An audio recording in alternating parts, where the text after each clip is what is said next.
नमस्कार, मी आरती ओंकार. आज बाबांच्या वेग नावाच्या कथेचं वाचन करत आहे, जी प्रसिद्ध झाली होती मनोहर मासिकाच्या नोव्हेंबर 1965च्या अंकात. ही बाबांची प्रसिद्ध झालेली 10वी कथा आहे. चला तर मग सुरुवात करूया आजच्या कथेला. श्रावणातला पाऊस पडून गेला. मावळतीचं सोनेरी ऊन सुखावू लागलं. किरणा किरणा गणिक चैतन्य सांडलं आणि त्याचे लोट रस्त्यावरून वाहू लागले. रस्त्यावरच्या मोठाल्या मोटारी सरकल्या. गुलमोहराचे ओले पंख हलले. रस्त्यावरच्या मोठ्या पिंपळाची पानं सळसळली आणि त्याच्या खोडाच्या ओल्या पापुद्र्यातून मुंगळे बाहेर आले. डॉक्टरांनी पिंपळावरची नजर उचलली. सिगारेट होल्डरमध्ये सिगारेट बसवली. लायटरसाठी खिसे चाचपडले. कोटाच्या वरच्या खिशात लायटर सापडल्यावर त्यांना बरं वाटलं. बंगल्याच्या फाटकापाशी येऊन त्यांनी सिगरेट शिलगावली. बाहेर भटकण्यासारखी हवा पडली होती. रविवारच्या दिवसातल्या इमर्जन्सी केसेससाठी राखून ठेवलेला तासही संपला होता. आता खूप हिंडायला हवं होतं. डॉक्टरांनी गाडी बाहेर काढली. एकदम त्यांना वाटलं उषाला सांगून जावं किंवा तिला घेऊनच बाहेर जावं. डॉक्टर आत गेले. गड्याला विचारलं, बाई कुठे गेल्या रे? बाई ना, त्या पलीकडच्या बंगल्यातल्या जोशीबाईंबरोबर गेल्यात शॉपिंगला. जरासे खट्टू होऊन ते वरांड्यात आले. उषा कधीच आपल्याला सांगून बाहेर जात नाही. एखाद्या दिवशी तिला फिरायला घेऊन जावं म्हटलं तर पत्ता नाही घरात. सारखं कुठल्या तरी मंडळात नाहीतर समाजात जायचं. पिक्चर नाहीतर शॉपिंग. ड्रेसिंग रूममध्ये किती साड्या पडल्या आहेत ते पाहायला हवं एकदा. मॅचिंग, ओ गॉड मॅचिंग. खरंच त्यातलं काहीच कळत नाही आपल्याला. तिनं एखादी साडी नेसून दाखवावी आणि कशी दिसते आहे विचारावं आणि आपण फक्त छान दिसते आहे असं म्हणावं. लग्नानंतरच्या काही दिवसात विचारायची असं. आता डॉक्टरांनी सिगरेटचा एक मोठा झुरका घेतला. तो सुगंधी धूर घशात तरंगल्यावर त्यांना बरं वाटलं. त्यांची तंद्री लागली. सिगरेटच्या धुरात तेवढं सामर्थ्य नक्कीच होतं. एकदम त्यांना दचकल्यासारखं झालं. हॉस्पिटलमधून फोन येईल एखाद्या वेळी, लालवानीच्या केसबद्दलचा. Can't say. आणि आपण त्यावेळी बाहेर. Oh lord, it's important. I can't afford going out like that. त्यांनी बाहेर जायचा विचार बदलला. निदान आता लक्षात आल्यावर बाहेर जाण्यात काही अर्थ नव्हता. जीवन मरणाच्या उंबरठ्यावर घुटमळणाऱ्या एका जीवाला इतक्या निष्ठुरपणे दूर सारणं कदापि शक्य नव्हतं. ते सोफ्यावर रेलून बसले. त्यांनी हातात मेडिकल जर्नल घेतलं आणि ते त्याची पानं उलटू लागले. पानं नुसतीच उलटली गेली. त्यांचं लक्षच लागेना. त्यांनी जर्नल मिटलं आणि समोर पाहिलं. रेडिओग्रामपाशी व्हीनसचा संगमरवरी पुतळा होता.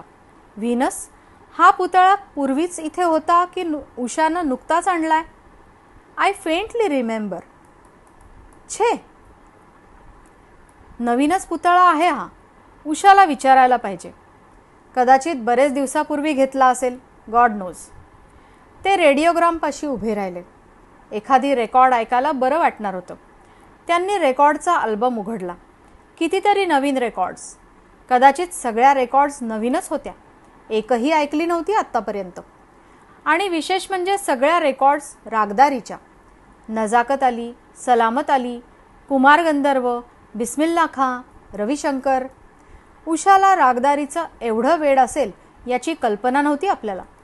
आपल्याला तर काहीच कळत नाही यातलं. काय लोकांना मजा वाटते त्या रागदारीत. डॉक्टर लेले खूप आग्रह करतात म्युझिक सर्कलचे मेंबर व्हा म्हणून. प्रॅक्टिस चालत नाही म्हणून ही सर्कल्स, दुसरं काय. डॉक्टरांनी एक सुस्कारा सोडला आणि तो अल्बम आत टाकला आणि आपल्या आवडत्या हॅरी जेम्सच्या ऑर्केस्ट्राच्या रेकॉर्ड्स चेंजरवर बसवल्या. हॅरी जेम्सच्या ट्रम्पेटच्या आवाजानं त्यांना बरं वाटलं. ते सोफ्यावर आरामात बसले. टीपॉयच्या खाली उषाचा छोटा हातरुमाल पडला होता. त्यांनी हलक्या हातानं तो उचलला आणि टीपॉयवर ठेवला.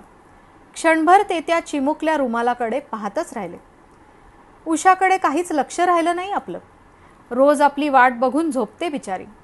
आपल्याला इमर्जन्सी केसेससाठी केव्हाही उठावं लागतं म्हणून पहिल्यांदा चिडायची. आता आता बोलतही नाही विशेषतः आपल्याशी. आपली आशाच सोडली आहे तिनं बहुधा. प्रायव्हेट लाईफ म्हणून काही?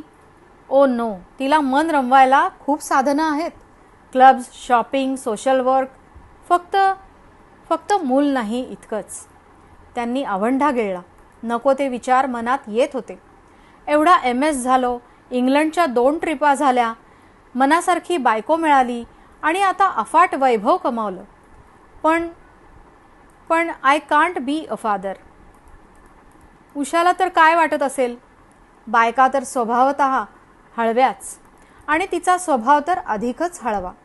पूर्वी हॉस्पिटलमधून यायला उशीर झाला तर फोनवर फोन करायची, गड्याला पाठवायची. आणि एकदा तर स्वतःच हॉस्पिटलमध्ये आली होती. आपल्या गळ्यात पडून रडली होती. का तर संध्याकाळी देवापाशी निरांजन लावताना ते पडून विझलं होतं आणि तिला भीती वाटली होती कार ॲक्सिडेंटची. आणि मग आपणही खूप रडलो होतो. आणि आता तिच्यात आणि आपल्यात फार फार अंतर पडलंय आणि तिचं दुःख आपल्याला कधीच कसं कळलं नाही. एकदा तिच्याशी खूप बोललं पाहिजे, तिला समजावून घेतलं पाहिजे. पण ही ऑपरेशन्स केव्हाही उसंतच मिळत नाही. सगळीकडे दुर्लक्ष झालंय आपलं या धंद्यानं. जो तो डॉक्टर आपल्याकडे केसेस पाठवतोय, मान वर करायला वेळ नाही. हाऊसमेन, नर्सेस, सगळा व्याप वाढत चालला आहे. Somewhere I must stop. आयुष्याला फार वेग वाईटच. कुठेतरी थांबावं, विसावा घ्यावासा वाटतोय. चाकोरीतलं डॉक्टरचं आयुष्य जगावंसं वाटतं किंवा कधीकधी डॉक्टर झाल्याचाही पश्चात्ताप होतो. सगळी मुलं मेडिकलला गेली म्हणून आपणही त्या चाकोरीत पडलो आणि साध्यासुध्या आयुष्याला मुकलो. नुसतं पैशाच्या मागे धावत राहिलो. डॉक्टर फारच अस्वस्थ झाले. फार मोठी चूक घडली होती त्यांच्या डॉक्टर होण्यात. साध्यासुध्या आयुष्याला मुकल्याबद्दल त्यांना विलक्षण खेद होत होता. ते उठले. दिवाणखान्यात येरझाऱ्या घालू लागले. पर्शियन कार्पेटवर त्यांचे पाय रुतू लागले. ते व्हरांड्यात येऊन उभे राहिले. व्हरांड्यावर मनी प्लांट फोफावलं होतं आणि समोर व्हायोलेटची फुलं फुलली होती. सगळं चुकलं. आर्ट्सला गेलो असतो तर बरं झालं असतं. कुठल्या तरी कॉलेजात प्राध्यापक म्हणून राहिलो असतो. Simply easy life. आणि मग कदाचित आपल्याला माधवीशी लग्न करता आलं असतं. माधवी. फार फार प्रेम केलं आपण तिच्यावर. तिला वचनं दिली. तिच्याखेरीज दुसरा विचार केला नाही. रात्रंदिवस तिचा विचार करत राहिलो. अभ्यासाकडे दुर्लक्ष झालं. माधवीच्या सहवासात आयुष्य काढण्याची कल्पना काय रम्य होती. मुली तरी काय निष्ठुर असतात. आपण इंग्लंडला गेलो आणि माधवीनं लग्न करून टाकलं. आणि तेही अगदी सहजपणे. मानभावीपणानं आपल्याला पत्रिका सुद्धा पाठवली. का? आपल्याला काय हृदय नव्हतं? आपण प्रेम केलं नव्हतं? त्याला काही किंमत नव्हती? खरंच जगाच्या बाजारात त्याला किंमत नव्हती. रुपये आण्यात व्यवहार मोजणाऱ्या जगाला जळत्या हृदयाची कल्पनाच नव्हती. पैसा कमावून आपण जगावर सूड उगवला आणि मग आपणही रुपये आण्यात व्यवहार मोजू लागलो. उषाकडे आपलं दुर्लक्ष झालं. लालवानीच्या ऑपरेशनच्या वेळी 4 दिवस ती आपल्याला भेटलीच नाही. आपणही तसा प्रयत्न केला नाही तिला भेटायचा. आपल्याला फक्त पैसा दिसत होता. कमीत कमी 3000 रुपये. नॉट अ पेनी लेस. ओ, आपला फार मोठा अपराध घडला आहे तिच्या बाबतीत. शी विल फॉरगिव्ह मी डेफिनेटली. आज हिच्याशी गप्पा मारत बसलं पाहिजे अगदी रात्री 12 वाजेपर्यंत. कितीतरी दिवसात आपण तिच्याशी बोललोही नाही. तिच्या सौंदर्याची स्तुती केली नाही की तिच्या डोक्यावरच्या गजऱ्याच्या सुवासानं धुंद झालो नाही. तिच्या नजरेला नजर दिली नाही की तिचा नाजूक हात हातात घेतला नाही.